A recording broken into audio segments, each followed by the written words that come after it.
¿Qué tal? ¿Cómo estás? En esta oportunidad, pues ya con el bautismo del Señor que vamos a tratar, termina la Navidad y empieza la época de catequesis de la misión. Con la fiesta de hoy, precisamente, con el bautismo, o con la fiesta del bautismo, eh, en las casas muchos ya retiran los símbolos del tiempo de Navidad y ya debemos dar paso a lo que es la semana del tiempo ordinario, que son las que estarán antes de Cuaresma, que son 7 en promedio. Pero hay que ser claros en lo siguiente, ¿no?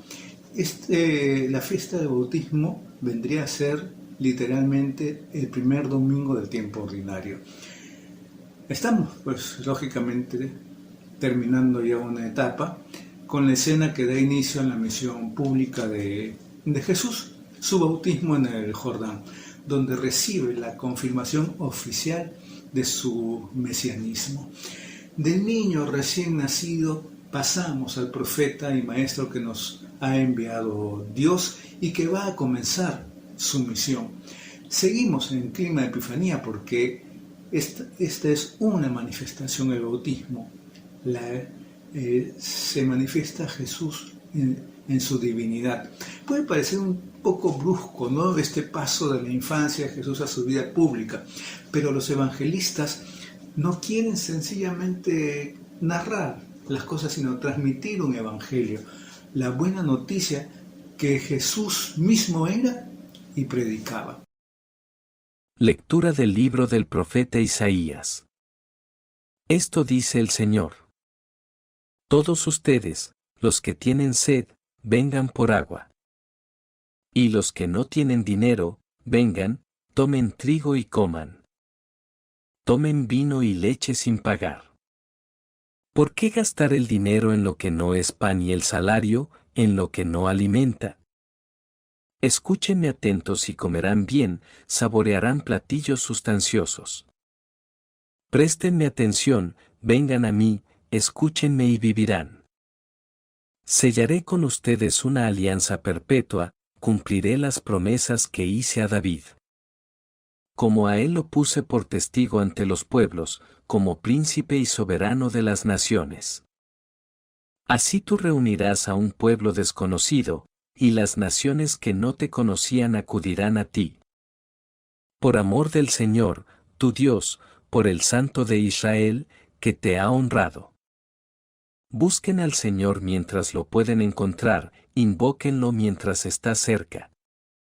Que el malvado abandone su camino, y el criminal, sus planes. Que regrese al Señor, y Él tendrá piedad, a nuestro Dios, que es rico en perdón. Mis pensamientos no son los pensamientos de ustedes, sus caminos no son mis caminos.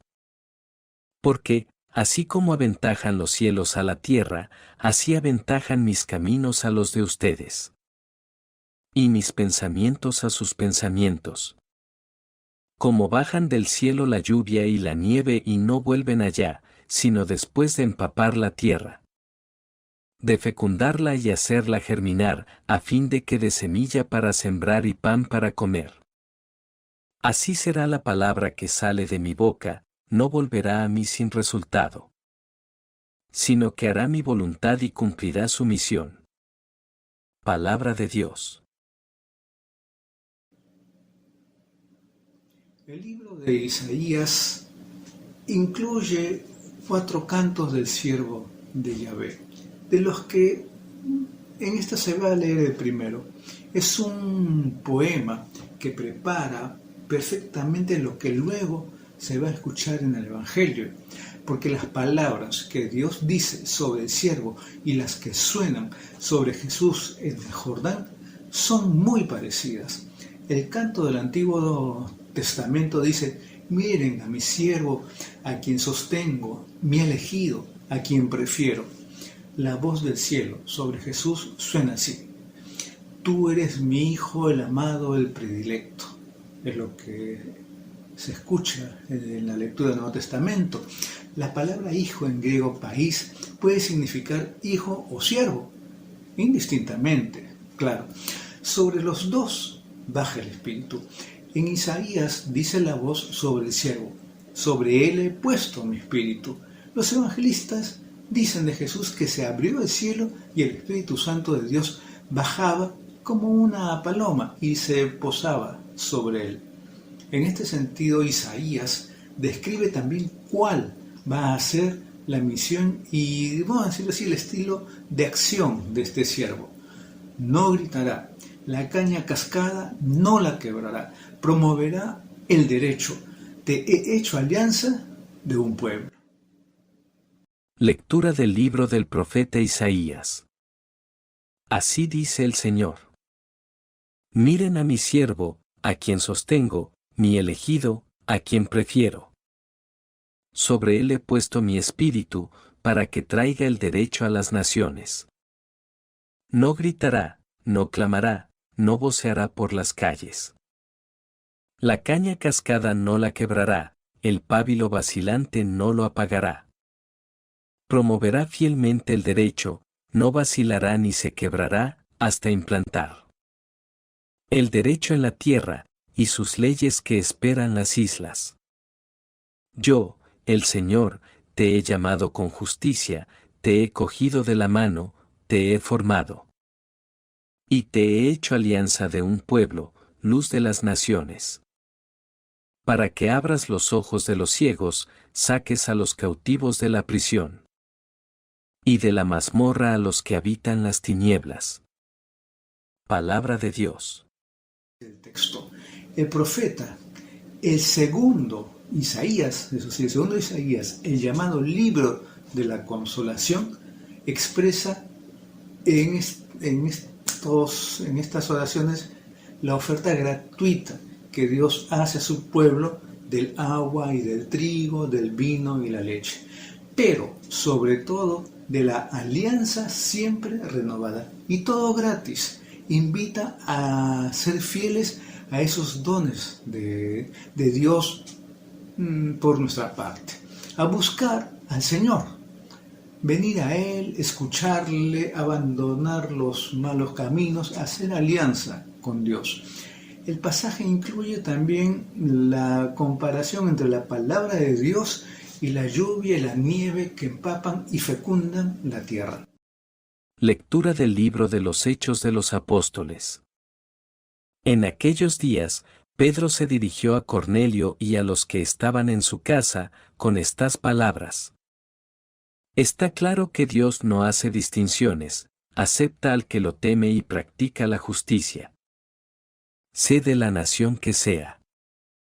Envió su palabra a los israelitas, anunciando la paz que traería Jesucristo, el Señor de todos. Conocéis lo que sucedió en el país de los judíos, cuando Juan predicaba el bautismo. Aunque la cosa empezó en Galilea. Me refiero a Jesús de Nazaret, ungido por Dios. Con la fuerza del Espíritu Santo, que pasó haciendo el bien y curando a los oprimidos por el diablo, porque Dios estaba con él. Palabra de Dios. La catequesis que Pedro hace sobre Jesús en casa de Cornelio, en el marco de la apertura de la comunidad a los paganos, empieza precisamente con el recuerdo del bautismo de Jesús. Eso lo narran los hechos. El resumen que Pedro hace de este episodio es por demás rico en contenido. Jesús aquel día fue ungido por Dios con la fuerza del Espíritu Santo y así pudo empezar su misión mesiánica. Además, durante toda su vida pasó haciendo el bien y obrando cosas maravillosas porque Dios estaba con él. Lectura de la primera carta del apóstol San Juan. Queridos hijos, todo el que cree que Jesús es el Mesías, ha nacido de Dios. Todo el que ama a un padre, ama también a los hijos de éste. Conocemos que amamos a los hijos de Dios en que amamos a Dios. Y cumplimos sus mandamientos, pues el amor de Dios consiste en que cumplamos sus preceptos. y sus mandamientos no son pesados. Porque todo el que ha nacido de Dios vence al mundo. Y nuestra fe es la que nos ha dado la victoria sobre el mundo. Porque, ¿quién es el que vence al mundo? Solo el que cree que Jesús es el Hijo de Dios. Jesucristo es el que vino por medio del agua y de la sangre. Él vino, no solo con agua, sino con agua y con sangre. Y el Espíritu es el que da testimonio, porque el Espíritu es la verdad. Así pues, los testigos son tres, el Espíritu, el agua y la sangre. Y los tres están de acuerdo. Si aceptamos el testimonio de los hombres, el testimonio de Dios vale mucho más. Y ese testimonio es el que Dios ha dado de su Hijo.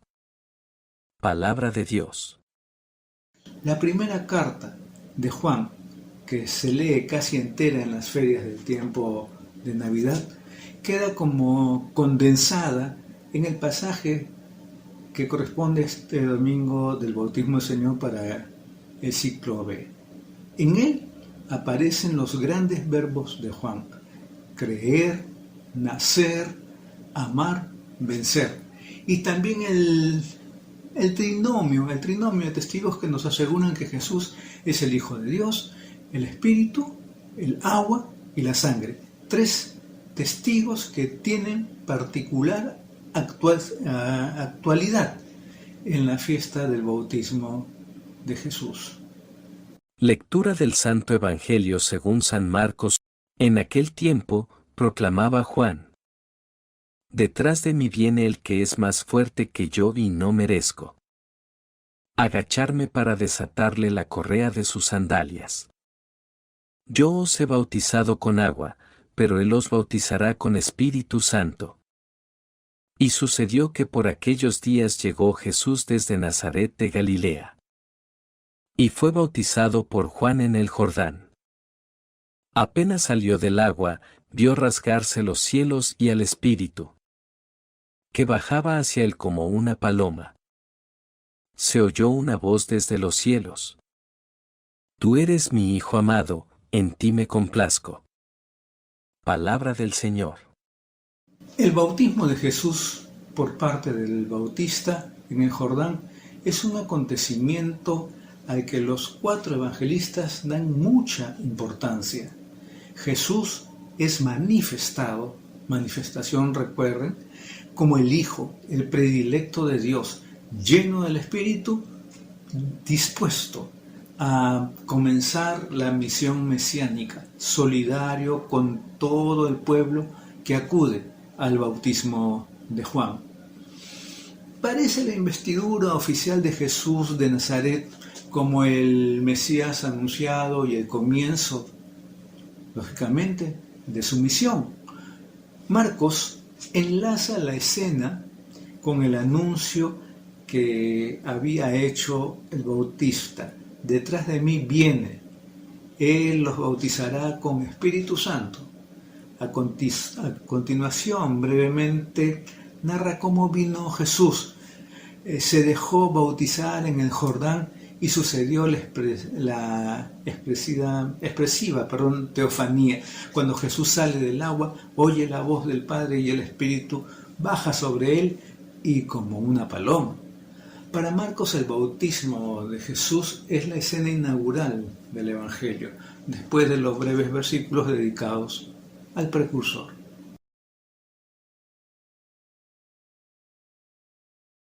Un aspecto teológicamente importante de los textos de las lecturas de bautismo de Jesús es esta teofanía trinitaria que sucede en la escena del bautismo, que lleva consigo también la investidura, la proclamación oficial, vamos a decirlo así, de Jesús de Nazaret como el Hijo amado y el Mesías enviado de Dios. Así nos lo ha narrado Marcos: apenas salió del agua, vio rasgarse el cielo y al Espíritu bajar hacia él como una paloma, y se oyó una voz del cielo, ¿no? Tú eres mi Hijo amado, el predilecto en el que tengo complacencia. La oración colecta del día de la fiesta de bautismo ya empieza diciendo: en el bautismo de Cristo quisiste revelar solemnemente que Él era tu Hijo amado, enviándole tu Espíritu Santo. También la oración sobre las ofrendas habla del día en que manifestaste a tu Hijo predilecto. El prefacio explica cuál era la intención del bautismo de Jesús. Dice, ¿no?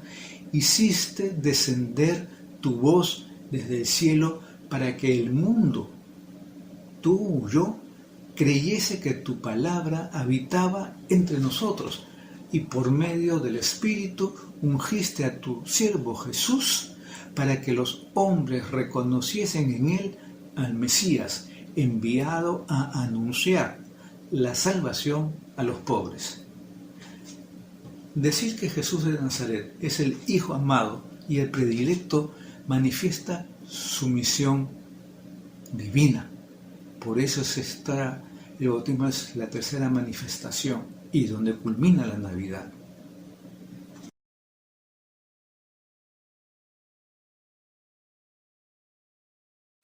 En la escena del bautismo de Jesús en el Jordán aparece explícitamente el protagonismo del Espíritu en forma de paloma, como ya sabemos, que se posa sobre él.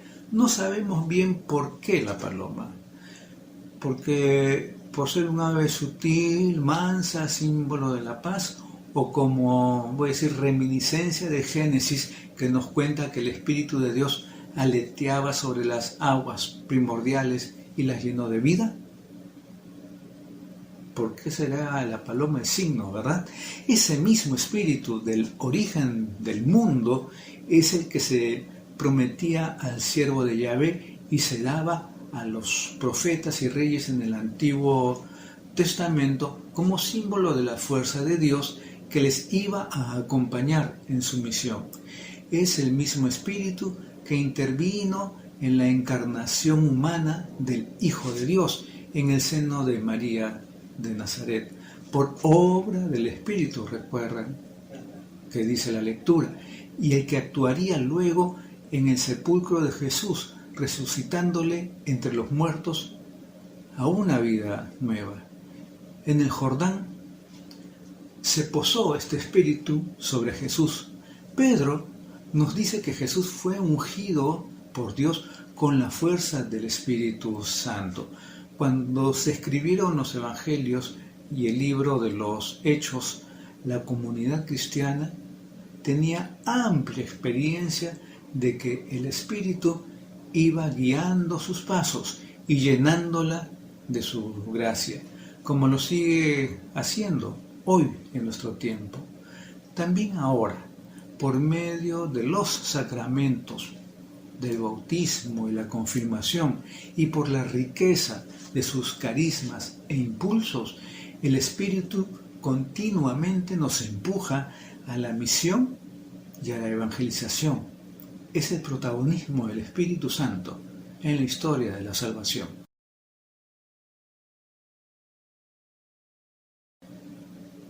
Juan, hacia el final de su carta, asegura que el que cree en Jesús nace a la vida, vence al mundo, tiene la vida eterna.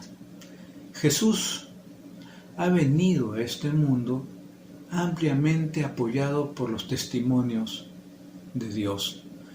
Si lo aceptamos, el testimonio humano, más fuerza tiene el testimonio de Dios.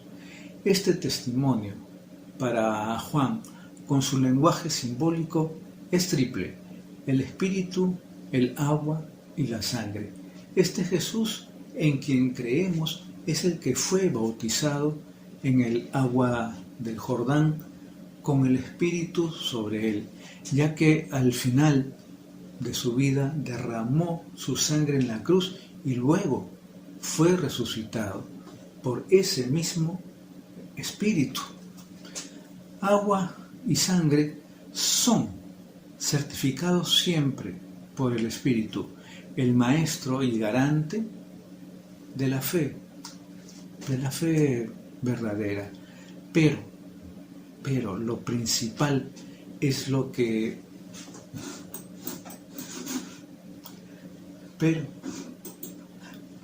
Pero lo principal es lo que sucede a los que creen en el enviado de Dios. Vencen al mundo y tienen la vida eterna. ¿Quién es el que vence al mundo sino el que cree que Jesús es el Hijo de Dios? Todo lo que ha nacido de Dios vence al mundo, y lo que ha conseguido la victoria sobre el mundo es nuestra fe. Nosotros somos de los que creemos en Jesús como el Hijo de Dios. Por eso hemos celebrado la Navidad con alegría y fe cristiana. Pero deberían ser más claras las consecuencias de esta fe. ¿Podemos decir que estamos venciendo al mundo y al mal que hay en nosotros y en el mundo? Uno se puede preguntar, si creemos en Jesús, deberíamos participar más expresamente de su victoria contra el mal y sentir en nosotros mismos con mayor abundancia su vida, sobre todo cuando le recibimos como alimento de vida en la Eucaristía. Recuerden lo que dijo Jesús: quien come mi carne y bebe mi sangre, tiene pues la vida eterna. En el canto de Isaías 42 se nos describe cuál va a ser el estilo de acción, de actuación del siervo. No gritará, dice, la caña quebrada no la quebrará, el pábilo vacilante no lo apagará, promoverá el derecho. Además, dice del siervo, y nosotros lo hemos cumplido en Jesús de modo pleno: te he hecho alianza de un pueblo y luz de las naciones, para que abras los ojos de los ciegos. El Evangelio nos demuestra continuamente cómo se ha cumplido este retrato en Jesús de Nazaret. No apagó las llamas vacilantes ni acabó de quebrar lo que estaba roto, sino que hizo siempre lo posible para recuperar al que parecía perdido. El hijo pródigo, los pecadores, Pedro que le había negado. Su estilo era, en verdad, no el del grito ni la violencia, sobre todo con los débiles y humildes, sino el de la mansedumbre y, sobre todo, de la comprensión. El nombre que, siguiendo la sugerencia del ángel, puso José a su hijo fue, sí, Jesús, significa Dios salva. A eso vino, a salvar. Como resume Pedro en su catequesis, Jesús pasó haciendo el bien y curando a los oprimidos por el diablo. Siempre tuvo tiempo para los pobres, los sencillos, los niños, los enfermos, los que sufrían. De él sí que podemos decir claramente y con verdad que fue constituido alianza para un pueblo y luz para las naciones, y que abrió los ojos del ciego e hizo oír a los sordos. El que para su bautismo se pusiera en la fila de los pecadores que acudían a Juan es una muestra de la solidaridad y cercanía que durante toda su vida iba a mostrar para los más débiles y pecadores, para los marginados de la sociedad. Ese es un aspecto que se pone de relieve repetidas veces en el Evangelio. Isaías 53 ya había anunciado que el siervo de Yahvé iba a cargar sobre sus hombros los pecados de todos.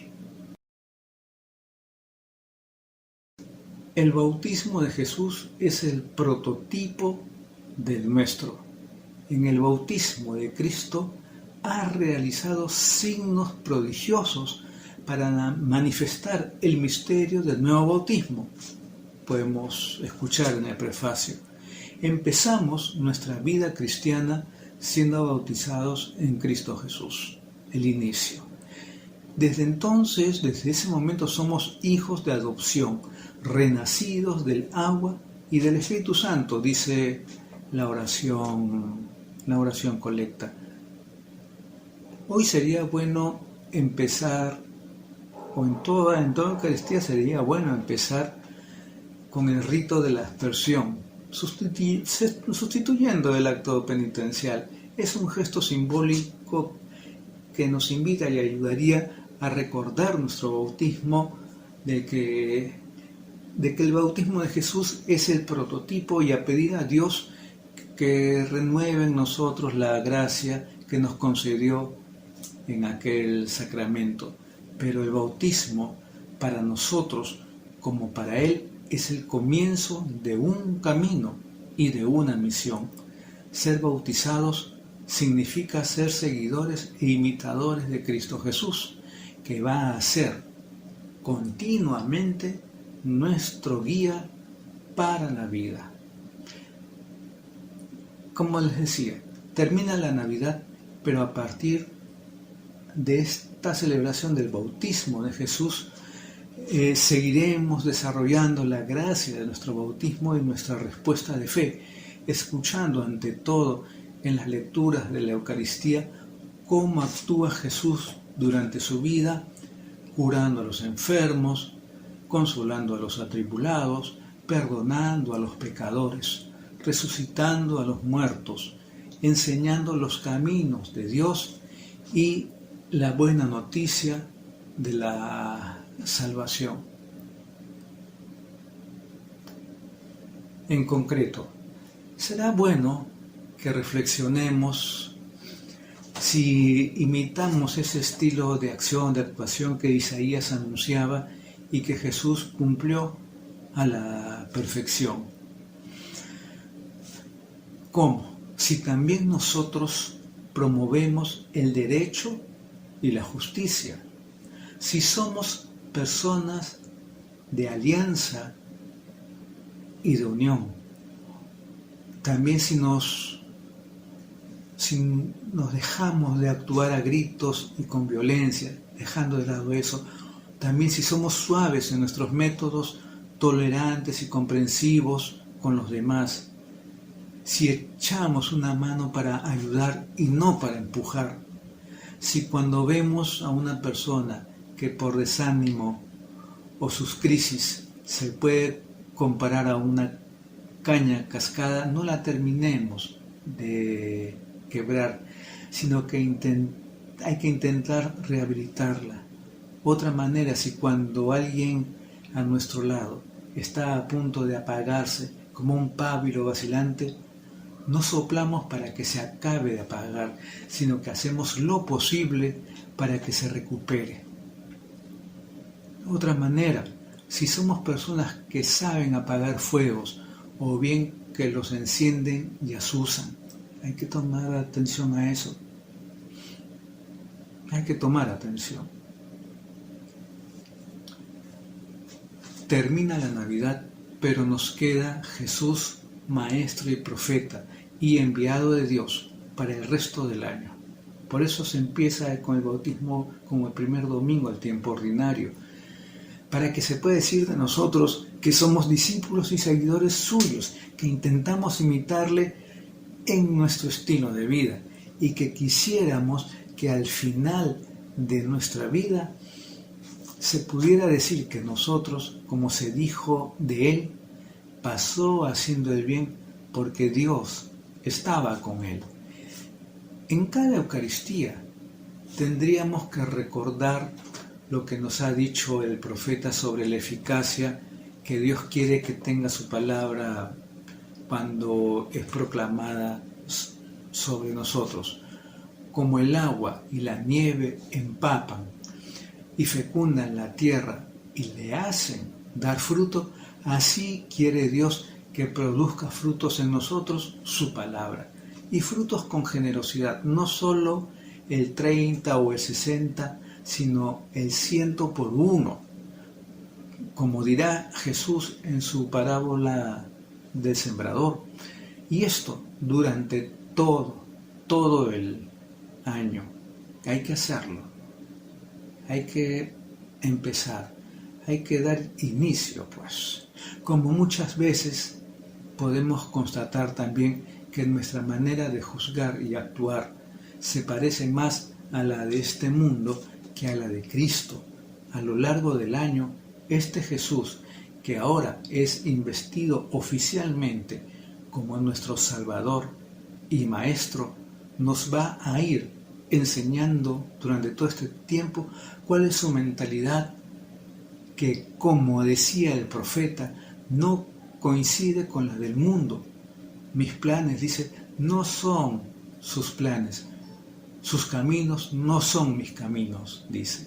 Y es así. Los caminos del Señor son otros. Los caminos del mundo son del mundo. Y con el bautismo del Señor, reitero, empieza el tiempo ordinario. Este sería el primer domingo del tiempo ordinario durante unas 6-7 semanas, porque ya luego vamos a vivir la Cuaresma durante 5 semanas, Semana Santa, y luego Pascua y nuevamente el tiempo ordinario. Pero también recordar que con el bautismo de Jesús el tiempo de Navidad culmina. Para muchos ya se debe ir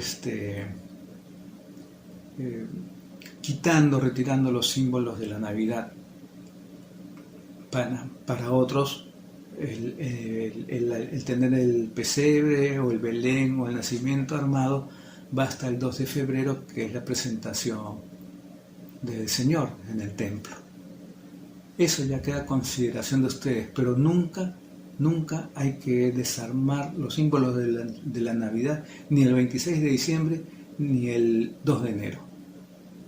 Eso tenganlo presente, y vamos a continuar hablando en siguientes videos.